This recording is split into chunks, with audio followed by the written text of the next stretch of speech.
የፍቅር ጀማዎች የሰው ሸረኝነት የሰው ምቀኝነት የማያውቁ የሰውን እድገት ከፍ ሊሉ የሚፈልጉ የሰው ውድቀትና የሰው ሸረኝነት የሰው ክፋት የሰው ደስታ የሚያስደስታችሁ የፍቅር ጀማዎች የሌላ ግሮሰር ቤተሰቦች ሰላም ፍቅር አብዝቼ ለእናንተ ተመኘሁኝ። ለቤት አዲስ ከሆናችሁ ላይክ፣ ሼር፣ ሰብስክራይብ እያደረጋችሁ ሞቅ ደመቅ ባለው ሁኔታ ተመልሼ መጣሁላችሁ። እንግዲህ ቅድም በሰራሁት ቪዲዮ ላይ ዘረኛ ነሽ፣ ምቀኛ ነሽ እና ደግሞ ምንድነው ዝሙተኛ ነሽ። እኔ ዝሙት ሳረግ የታያችሁኝ፣ ዝሙት ስደግፍ የታያችሁኝ ይሄ ንገሩኝ። በመላው ዓለም ለምትገኙ ሌላ ቤተሰቦች የፍቅር ጀማ ያልኩበት ምክንያት እኔ ስለምወዳችሁና ስለማከብራችሁ ነው። ከዝሙተኛም ጋር አልቆምኩኝም፣ ልቆምም አልችልም። አዲስ ነገር ይዤላችሁ መጥቻለሁኝ። አዲሱ ነገር ምንድን ነው? ሌላዬ ብትሉ ብትጠይቁኝ ለእናንተ የሚጠቅም ለእናንተ የማይጎዳ ነገር ነው እንጂ ይዤላችሁ መጣው የእናንተ ክፋትና ሸረኝነት ይዤ አልመጣም። አብርሽ እና ልዑሌ ባለፈው ቪዲዮ ለቅቄላችሁ ነበረ። በነገራችን ላይ እኔ ትክክለኛ መረጃ ነው እንጂ ሀሰተኛ መረጃ አልለቅም ማለት ነው። ከማንም ጋር ልሁን፣ ከሩታም ጋር ልቁም፣ ከአብርሃም ጋር ልቁም፣ ከሄርሜላ ጋር ልቁም፣ ከትክክለኛ ወገን ነው እንጂ የምቆመው ዝም ብሎ እኔ አሽቃባጭ አይደለሁም። በነገራችን ላይ አሽቃባጭም ደግሞ አልወድም። በህይወቴ አሽቃባጭ ሰዎች ራሱ በጣም የምጠላው እና ሄርሜላ ዝሙተኛ አይደለችም፣ ዝሙተኛም አይደለሁኝም። ከሄርሜላ ጋር ልቁም፣ ከማንም ጋር ልቁም ማለት ነው። እሺ ሄርሜላ ዝሙተኛ ያላችሁበት ምክንያት ምንድን ነው? ምክንያቱም ምን ልንገራችሁ። አብርሃም ከወደቀበት ስላነሳች፣ አብርሃም ከሩታ ተለያይቶ ከተለያየ በኋላ ነው ቀለበት ያሰራላት ማለት ነው። ቀለበት ዝሙተኛ የሚያስብል ከሆነ ኦኬ እሺ ዝሙተኛ ነኝ፣ ችግር የለውም። ነገር ግን እኔ የሰው ክፋትና የሰው ሸረኝነት አልመኝም። በነገራችን ላይ ሰው ክፋትና ሰው ሸረኝነት የሚመኝ ነገ ለራሱ ነው የሚደርሰው እንጂ ለእኔ አይደለም። እኔ ደግሞ ከዝሙተኛ ጋር የቆምኩበት ምክንያት እኔ ምክንያትም የለኝም። እኔ ከትክክለኛ ወገን ነው የምቆመው።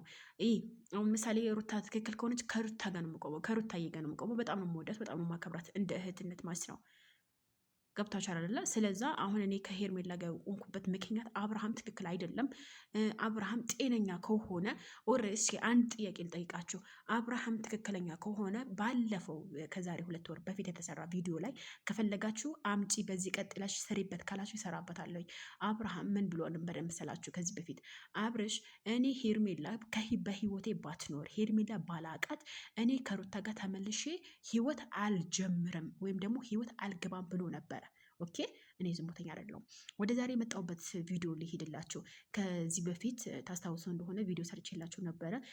ድግምት ኦኬ ድግምት የአብርሃም ተደግሞበት ተብሎ የአብርሽ ፎቶ እና የልዑሌ ደግሞ የአብርሃም ልጅ ፎቶ አብሮ ተቀብሮ ነበረ፣ ቀብር ውስጥ ማለት ነው፣ ወይም ጉድጓድ ውስጥ። ከዛ ያ ቆፍሮ ሲያወጡ ምን ነበረ የወጣው? የአብርሽ ፎቶ እና የልጁ ፎቶ ነበር ያወጡት ማለት ነው። ያ ፎቶ ደግሞ እውነት በአይናችን እየኮለኮሉ ነው፣ በጥቁር ፌስታል ታስሮ እና ደግሞ በጥቁር ፌስታል የታሰረና እንቁላል እና ደግሞ ነጭ ሽንኩርት ምናምን ተደርጎበት ተቀብሮ በጥቁር ፌስታል ተቀብሮ ነበረ። ያ ደግሞ ኮልኮሎ ሲያወጡ እኛም ደግሞ በአይናችን አይተን ነበረ። ቪዲዮ ደግሞ አቶ የሚል ቻናል አለ፣ ገብታችሁ ማየት ትችላላችሁ። እና ደግሞ እሱን ከዛ ዛሬ ያ ፎቶ ያወጣው ፎቶ ካላመጣ እንገላሃለን ብለው እያስፈራሩት ነበረ። እና ይሄን ያክል የሰው ክፋትና የሰው ሸረኝነት የሰው መቀኝነት የምትመኙ ለራሳችሁ ነው እንጂ የምታስቀምጡት ለማንም ለምንም አይደለም። ለዘረኞቻችሁ ማለት የምታስቀምጡት ማለት ነው። አሁን እውነት አብርሃም ከተደገመበት እውነት አብርሃም ያ ፎቶ እውነት እያየን ነበር የወጣው። ቆፍረው ያወጡት እንደዛ ነበር ያወጡት ማለት ነው። የተደገመበት ፎቶ ተብሎ ያወጡት በአይናችን አይቻለሁ፣ በአይኔ አይቻለሁ፣ በጆሮ ሰምቻለሁ። ያ ነገር ደግሞ አይኔ እያየ ነው የወጣው ማለት ነው። በጥቁር ፌስታል ተደርጎ ታስሮ እና ደግሞ በጥቁር አዝሙድ እና ደግሞ በነጭ ሽንኩርት በእንቁላል ነበረ ፎቶ ያወጡት። በጣም የሚከብድ ነገር ነው። ይሄ ደግሞ ድግምት ብለው ነው የለቀቁት። እኛ ደግሞ የቪዲዮ የተሰራ ነገር ያየነው ነገር ነው እንጂ የምንሰራው ያላየነው ነገር አልሰራም። በነገራችን በበኩሌ የሰው እኔ እንደዚህ በአይኔ ያየሁት በጆሮ የሰማሁት ነገር ነው እንጂ ዝም ብዬ አልቀባጥርም፣ አልሰራም። ጥንቅር ብሎ ይቀርብኝ ይችላል እንጂ ማለት ነው። በትክክለኛ ነገር ልሰራ እችላለሁ። ስለዛ ውዶችዬ ይሄ ልጅ እንገላለን ብለው እያስፈራሩት ይገኛሉ። በጣም ከባድ ነው። በጣም ኃጢአት ነው። በማንኛውም ሃይማኖት የማይፈቀድ ድግምት። ኧረ ቢስሚላ ለማንኛውም በሌላ ቪዲዮ ብቅ እላችኋለሁ። የኔ ማሮች፣ የኔ ጣፋጮች፣ የኔ ውዶች፣ የኔ ጀግኖች፣ የኔ ፍቅሮች፣ የኔ ማሮች ካስቀየምኳችሁ ከልቤ ይቅርታ ጠይቃለሁኝ። ለቤት አዲስ ስለሆናችሁ ላይክ፣ ሼር፣ ሰብስክራይብ ያደረጋችሁ አሰራጩት። መልካም ቆይታ